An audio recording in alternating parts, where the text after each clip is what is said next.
Good morning, everyone. It's me, Rory Paddock, for racing-daily.com. I am currently sat here at 8:09 a.m. It is Thursday. It is day one of Aintree's Grand National Festival, and I'm going to be running through all the races to kickstart Thursday's action. Obviously, leading up to the big one on Saturday at 4 o'clock, the Grand National, the biggest horse race in the world. Hopefully, by then, we'll have had a handful of selections that will have got us the pennies we need to have a decent bet on the big race. So without further ado, let's get stuck into it. And as you can probably see on screen, I'm going to jump straight into the 145, and I'm going to go with Impair a Pass. It's a really tough race, I think, to start the day in terms of the festival at Aintree. Django Bay was the favourite. Impair a Pass has now been backed into favouritism as it currently stands. Django Bay did nothing wrong. Obviously, it won at Cheltenham, did it quite impressively. Should appreciate this step up in trip, an extra half a furlong. My only concern is how much that race at Cheltenham took out of Django Bay. If it went and won, it would be no surprise. Other big contender in the race is Croke Park. I actually really fancied that horse to run a decent race at Cheltenham. However, I'm not as convinced at Aintree. Last run at Aintree was really disappointing, albeit that was over hurdles. If it doesn't act here at Liverpool, then I'm not overly convinced. Again, it wouldn't be a massive shock if it went and won. It's done very well this season.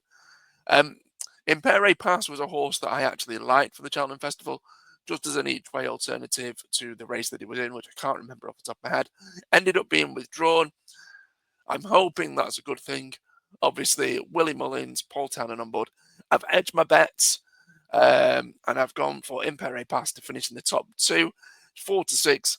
It's odds on. I know it's not exactly some sort of bookie busting bet that's gonna kickstart the week or kickstart the 3-day meeting with some massive price winner. But if you take that and you put it in doubles and trebles and other different bets, which I'll get to later on in the video, then I think that could be a shrewder way to start the meeting. Impere Pass there to finish in the top two in the opener in the 145. We then go to the next race at the 220, and I'm hoping JP McManus has a Cheltenham Festival winner that goes and does the double and wins here at Aintree as well. Put Your Hands Together was an impressive winner at the festival. It's entered this race. It doesn't look like there's much in the way of competition. Mark Walsh, obviously one of the best jockeys around. The only thing that I think will beat Put Your Hands Together is whether or not it's got any sort of battle wounds from Cheltenham. It won that race relatively convincingly. I'm hoping it's not had too much of a hard race. If it hasn't, and if it's still 95% fit, I don't think there's much in the way of opposition. It actually looks a relatively weak race. Put Your Hands Together should be the winner there of the 220. We then go to the 255, and we're going to go with Ahoy Signor. Again, it's third favourite. It's third favourite for a reason. The other two in the betting, Grey Dawning and it's the JP owned horse. I can't remember his name, but you'll be able to see it on the race card. Look worthy, sort of first and second favourites. Ahoy Signor was disappointing at Cheltenham, but the Yard love a winner here at Aintree. The horse has won here before. It certainly, I think it prefers Aintree than it does Cheltenham, so you can perhaps expect it to do much better. Again, I'm going to edge my bets. It's perhaps a bit of a cop out, some of you might think, but Ahoy Senor to finish in the top three. If one of the top two fail to deliver, Ahoy Senor should be there or thereabouts, even if it's not the most likely winner. But 11 to 10, I think, is a really generous price. All it needs to do is make sure that no more than two finish ahead of it. And I think Lucinda Russell's Charge has that in its locker and could go well there in the 255. Next up, we've got the big race, the 330. It's the big clash. It's Constitution Hill versus Lossiemouth. Woodoo's in there that has a fair enough chance as an each-way bet. But I'm going to be really boring. It's a no-bet race for me. It's a put your feet up, sit back, and hopefully we'll watch a really good clash between two very good horses. Constitution Hill's too short in the betting for me, considering what happened at Cheltenham. There's lots of question marks over that horse, despite the fact that it's obviously a superstar. Lossymouth did very, very well at Cheltenham. Can she hang in this company? Well, we saw it lose to State Man. State Man obviously probably should have won the champion hurdle, but has been beaten all ends up whenever it's faced Constitution Hill. There's not much in the form book to sort of suggest that the form's going to be turned around. But then again, Constitution Hill isn't in form.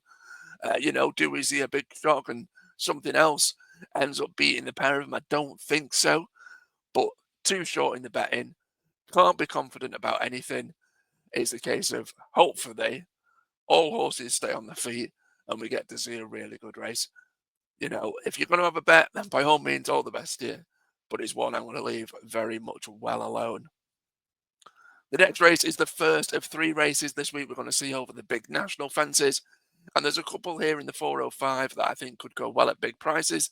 The first of which is Dan Skelton's Jet Plane.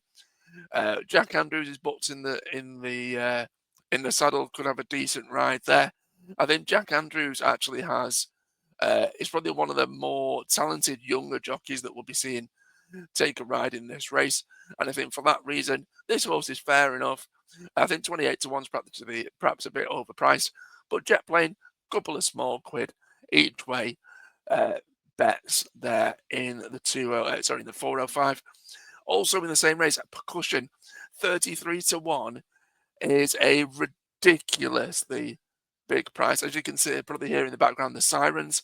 That's how much of an absolute crazy price that is. Percussion hasn't ever won over these fences, but it's placed over these fences multiple times. That accounts for a lot. It's such a unique course, such a unique test, that if you've got a horse that acts well round here, then I think that is a massive tick in the right box. Also, the horse is way below sort of its best mark, so it's got weight that should be absolutely fine. Percussion for me, I'm not going to say get the checkbooks out and write a blank check for this horse. Obviously, in a race like this, you can't be overly confident. But I think 33 to 1 is way too big. If you're going to have an each way bet in this race, I don't think you'd go far wrong than Percussion, especially at the prices. Then the penultimate race, we've got the 440. And Sans Brute won this race last year. It's now back to the same winning mark. If I'm being completely honest, Paul Nicholls have messed about with this horse all season. I think it's going to have a decent run in it somewhere. It's been a case of trying to see or guess when it's going to have a good run. And considering it won the race last year, I think it's probably safe to say that this has been the season target all along. Back to its last winning mark, won the race last year. Paul Nicholls is in decent form. Sans Brute there, 15 to 2. Decent each way bet. And then in the lucky last is a National Hunt flat race. We've got Paddy Toomey's horse that's come over from Ireland that should go well. It's the current favourite, but I think Charisma Cat is definitely an each way bet there at 11 to 2. Was bigger last night in terms of odds, around 7s, 6.5 to 1. But Charisma Cat was really impressive last time out, but still showed some signs of greenness. Alan King will obviously have his horses starting to rocket, especially as we go into the flat season. Charisma Cat, I think you couldn't go far wrong with an each way bet. I think that horse is definitely going to be there or thereabouts. Those are my selections for the first day of Aintree's Festival. Here are my bets that I'm going to be placing. Not only am I going to be betting those horses that I've just mentioned in their respective single bets, but I'm also going to do 4 additional bets. First up, we've got an each way lucky 31 with Impere Pass. Put your hands together. Ahoy Senor, Sans Brute, and Charisma Cat. Bet 2, I'm going to do a Trixie. That's Impere Pass to finish in the top 2. Put your hands together to win. And Ahoy Senor for a top 3 finish. A Trixie, for those that don't know, is 3 selections and you bet them in doubles and the treble, which is 4 betters in total. Bet number 3, I'm going to do an each way double with Sans Brute and Charisma Cat. And finally, I'm going to do the bet 4. I'm going to do these in trebles, 4-folds, and the 5-fold accumulator. Impere Pass for a top 2 finish. Put your hands together to win. Ahoy Senor for a top 3 finish. Sans Brute for a top 6 finish at 8 to 13. And Charisma Cat to finish in the top 4. It's nearly even money. It's 10 to 11. Those odds were correct at the time of recording. It is now just around 8:20-ish. I think I got these odds at about 8:10 this morning, so they might have changed in the last 10, 15 minutes. But those are the bets that I took with Paddy Power. Those are my selections. Obviously, as always, any comments, likes, and shares are very much appreciated. And as always, good luck if you follow.